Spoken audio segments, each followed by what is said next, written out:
Bonjour, bonjour, mes frères et sœurs dans la foi. maa ngi leen di nuyu toute l'humanité képp koo xam ne rek nit nga comme man maa ngi lay nuyu que tu sois chrétien que tu sois musulman dès que tu es un être humain comme Antoine maa ngi lay nuyu bu baax a baax a baax a baax waaw te aussi di ñëw rek aussi ci li nga xam ne nit yu tedd yi ça fait des siècles ñu ngi koy wax te loolu ku ne xam na loolu waaw mais l'être humain daa am lu muy foye te maîtriser wu ko waaw parce que suñ la waxee ne nii nga war a dunde pour am ci séddale bi war nga mun a dundee noonu pour séddale bi su ñëwee nga mun cee jot mais di def la la neex di wax la la neex di dem fa la neex ba séddale bi ñëw jotoo nga ne nit moo la ko teg te kenn tegu la ko pour dire vrai parce que nit yu tedd yi tout le temps ñu leen koy jooy c'est ça moo tax te ñëpp benn la c'est la même chose que tu sois chrétien que tu sois musulman c'est la même chose amul xaajale képp kuy xaajale parce que gëmoo dara képp kuy xaajale parce que yow ak mala yi yéen a yem waaw c'est ça nous sommes tous des êtres humains loolu nit xam na ko te aussi diine yi fu mu jóge ñëpp xam nañ ko kon am na loo xam ne amul demal maa ngi ñëw te tout le temps ma répété waat ko mu nekk sax comme répétition te ku ne xam ko fi mu nekk que tu sois noir ou blanc tout un chacun dans sa tête il connaît très bien que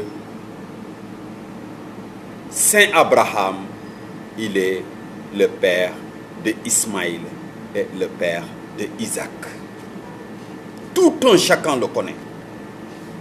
si tu pars dans la Bible il te le dit si tu pars dans le Coran il te le dit kon arrêtez vivez la vérité c'est mieux Ismaïla bokk ci la lignée de yonante Mohammed paix salut sur lui kooku leer na ñëpp Isaac bokk ci la lignée de Jésus-Christ ñu koy wax Insa yéen musulmans yi loolu leer na ñëpp kon le problème se trouve où de grâce nañ ñëw ci dëgg waaw nañ ñëw ci dëgg surtout lan tey engagement laa leen di xamal mooy lan parce que yéen engagement xamu leen ci dara ku ne day def lu ko neex engagement moo gën a rëy ci lépp lu gën a rëy mooy waaw oui je le veux oui je vais le faire oui dinaa dem daa garaaw loolu bëgg naa ku nekk mu xam engagement bu mooy lan mooy oui bëgg naa oui dinaa dem oui dinaa ko def daa garaaw et engagement yooyu moo tax tous les saints de Dieu ils se sont sacrifiés pour vous parce que dañoo xës a wax oui au bon Dieu mais yéen da ngeen di wax oui yàlla te di ngeen ko respecter parce que noo waxee oui yàlla yéen parfois da ngeen di confondre que tu sois président que tu sois ministre que tu sois maire que tu sois gouverneur que tu sois préfet que tu sois gendarme que tu sois policier ni douanier ni maçon ni plombier ni lutteur je ne sais que tu sois, quoi que ça soit, de ce que tu es engagé, ce que tu dois faire, c'est bien respecter cet engagement. Loolu moo am solo, loolu mooy yoon. Mooy la nga engagé woon ne nii nga koy defee nga defe ko noonu, loolu mooy gëm yàlla. Waaw, c'est ça un engagement, c'est ça. Mais nekkul ne lii laay def ba pare lii laa doon ba pare mais du ma def loolu lu mu wax. Arrêtez, de grâce, arrêtez. Xoolal monde bi nu muy déroulé woo, xoolal ci ñaari nit ba monde bi mu ngi fees del léegi ku nekk di def lu ko neex. De grâce, nourrissez vos âmes de grâce. te Antoine mu ngi wax rek jour mu ngi ci kanam yàggatul ah yàggatul, je vais bien vous le dire, yàggatul, c'est ça. séddale bi nag ku ci jotul bul wax ne nit a la ko def, kenn defu la dara, que ça soit clair. waaw la nga liggéey loolu la, ton âme va souffrir et éternellement, kenn mënu ci dara, c'est ça. Parce que yàgg nañ di waaraate, yàgg na, ça fait longtemps ñuy waaraate, que tu sois musulman ou catholique, ça fait longtemps ñuy wax yàlla mu ne defal lii, yàlla mu ne defal lee, yàlla mu ne bàyyi lii, yàlla mu ne def. Combien de personnes ñoo ko xam? Mais yéen a ngi ci li leen neex amul problème, nekk leen ci li leen neex rek nekk leen ci li leen neex. li ma wóor bi wóor ne lii ñëw day ne fang comme naaj bi te du ngeen ci mën lenn. C'est Dieu créateur du ciel de la terre mooy jëlal boppam en charge li nga xam ne moom la créé defe ko moom ni mu bëggee, du yéen ni ngeen bëggee yéen, mais moom ni mu bëggee moom, te du ngeen ci mën lenn.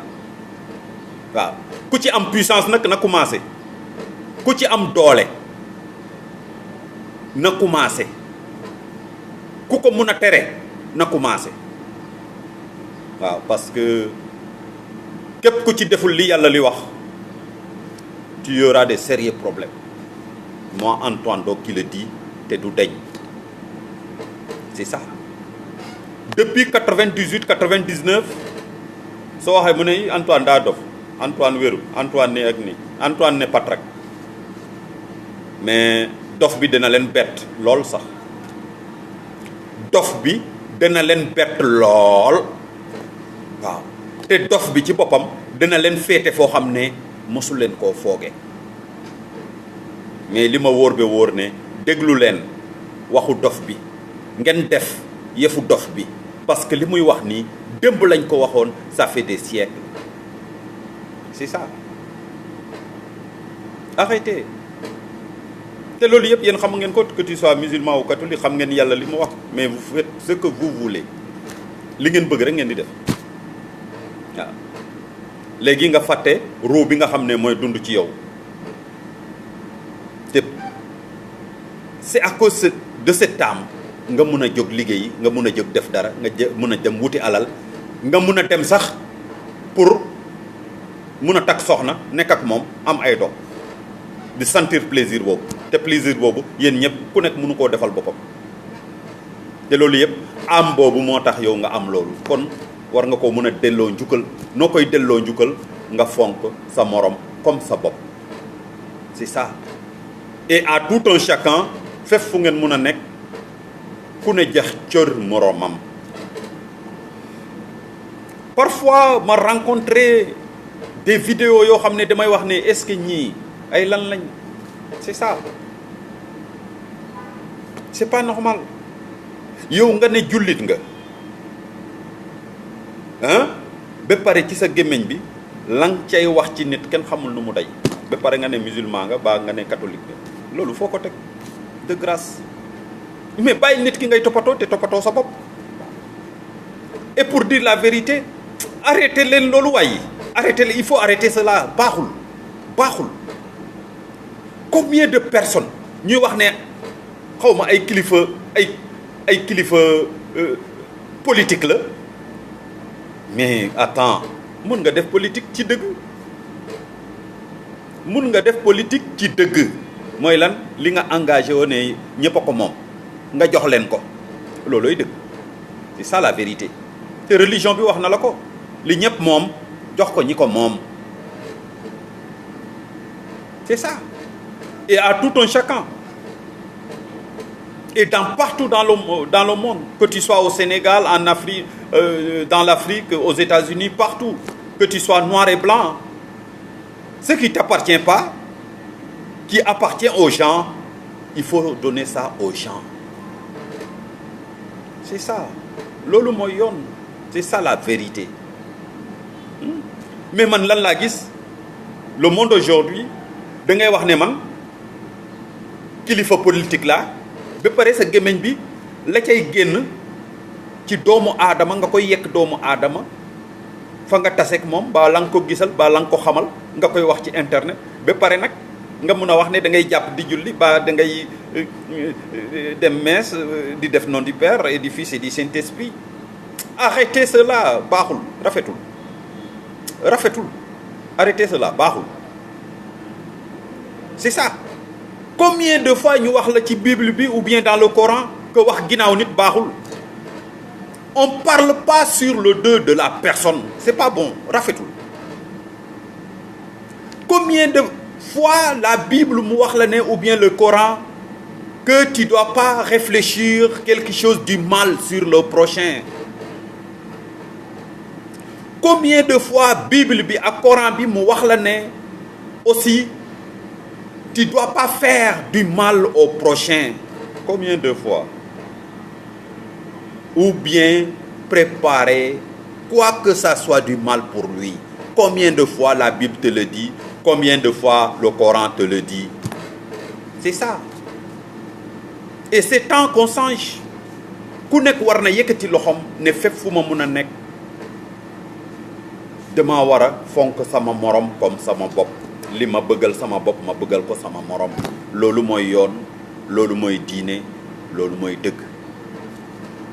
c'est ça te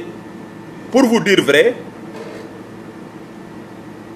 faites très attention de ce que je veux dire les saints de Dieu ñoom ñëpp danañ leen xaw ma nan laa koy waxee sax danañ am dëgg ci yéen waaw les saints de Dieu danañ am dëgg ci yéen waaw parce que soo gisee ma wax ko mooy lañ doon wax des siècles la ca des bëreetul te dina ne fang te kenn mënu ci dara ba pare nag ñi nga xam ne dañuy mbubboo diine dañuy am gàcce ba faw ça je vous le dis dañuy am gàcce ba faw éternellement waaw ñu xam ne nag waxoon nañ leen ko mais dundalul leen seen âme seen yaram ngeen doon dundal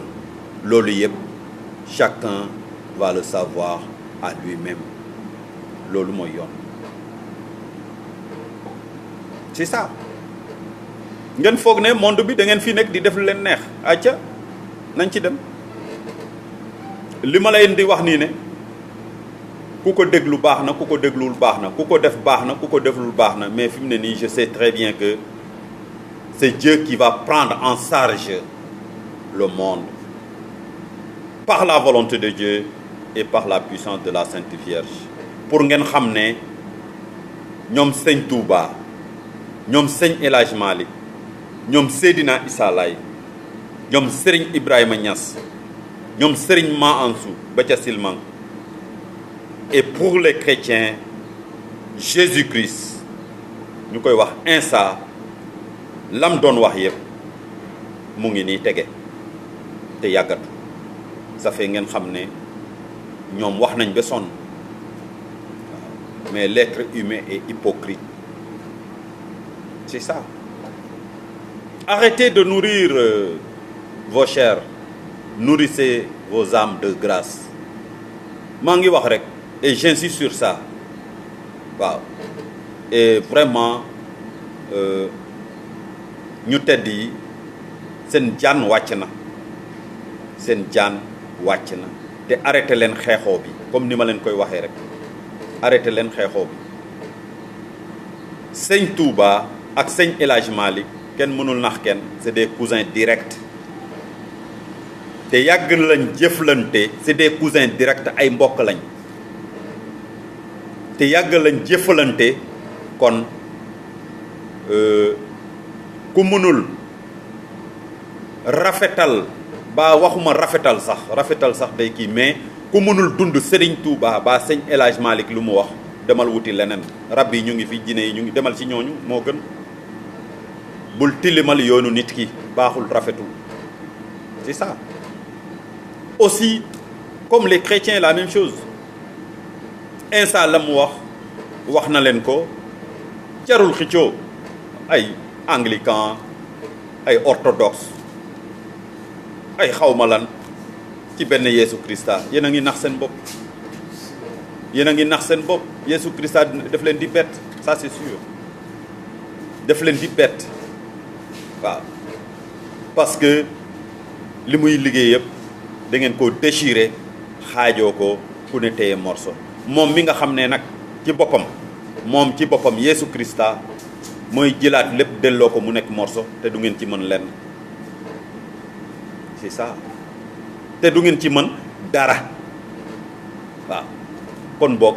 lépp lu ma wax ku ne na yëngu ci diine bi c'est ça et parfois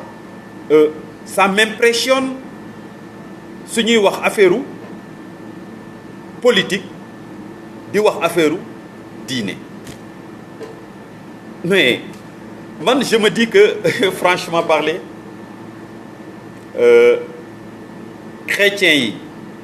suñu jàppoon ci waxu Yeesu Christa musulmans yi jàpp ci waxu le prophète Mohammed paix salut sur lui ak en plus forte raison les tarixa ñu jàpp ci waxu sëñ Touba ci waxu sëñ El Hadj Malick ci waxu Seydina Issa Laye ci waxu sëñ Ibrahima Niass ci waxu sëñ Ma Ansou ak ñeneen ñu tedd yi nga xam ne ñu ngi fii ah vraiment ci waxu Insa ci waxu ñoom Pape Jean-Paul II ba ci Pape François bi nga xam ne mu ngi fii ah ci waxu monsieur le cardinal Yacine Thiandoum ba ci cardinal Théodore Adrien Sarr ah ba ci cardinal kii archevêque bi nga xam ne Benjamin Ndiaye bi nga xam ne moo fi nekk su ngeen dégloo ñooñu da ngeen dox ci yoon bi normal ba ca yàlla c'est ça et ñooñu yëpp ñu ngi wax c'est ça ñooñu ñëpp dañuy wax yéen aussi ngeen ne non d'accord ay taalibe ngeen mais taalibe boo xam ne taalibe feet rek la soo delloo sa kër baa nga delloo sa service nga delloo ci la la neex loolu pour lan siggi leen ci loolu ba li ko mooy lu bëri dina leen bett ça c'est sûr et vraiment maa ngi leen di yéene ku nekk yàlla raxas xolam comme maam Abdou Aziz Dabakh ni mu ko doon waxee tappe leen xol yi waaw vraiment bëgg naa ku nekk mu raxas xolam fóot ko ba mu set ndax amam mun a dund pour suba amam mun a tranquille et éternellement kooku maa ngi leen koy ñaan yéen ñëpp à tout être humain merci beaucoup et bye bye